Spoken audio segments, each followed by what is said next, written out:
AFEST est une modalité de formation en entreprise qui est encadrée. Donc elle est encadrée, organisée, elle alterne les situations de formation avec les situations réflexives. Et elle s'adapte à l'entreprise. Donc d'un côté, il faut que l'entreprise soit aussi prête à intégrer cette situation de formation, cet temps de formation dans la production, pour que la production soit ralentie, voire aménagée pour respecter des règles de sécurité. Et puis, il faut que l'apprenant aussi soit prêt à être formé dans l'entreprise par un tuteur.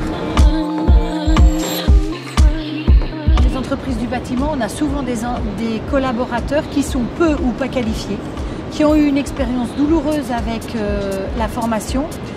Et le fait de pouvoir être formé dans un environnement qu'on connaît, avec des collègues ou un chef d'équipe, un manager qu'on connaît, ça peut être rassurant, ça met en confiance, plutôt que de devoir partir en centre de formation, se retrouver dans un environnement méconnu, et on n'a peut-être pas envie d'y aller. Et il ne faut pas oublier que pour bon nombre de salariés aussi, devoir se déplacer, prendre des transports, faire 50, 60 km pour aller dans un centre de formation, quelquefois c'est tout un problème.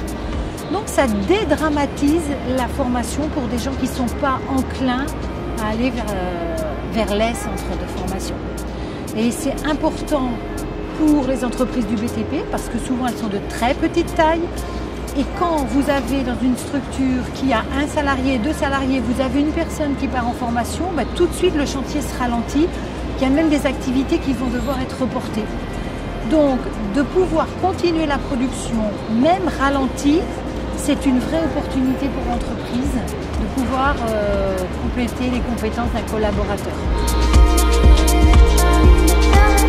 Donc c'est important que tout le monde comprenne comment elle fonctionne, quelles sont ses forces, ses limites, pour qu'elle soit utilisée à bon escient et qu'elle puisse progresser, parce que c'est un vrai moyen de formation, c'est une vraie opportunité pour les entreprises du bâtiment de pouvoir former en situation de travail. Donc, que les premières mises en situation, que les premières AFEST soient réussies, soient concluantes, c'est important pour la suite du processus.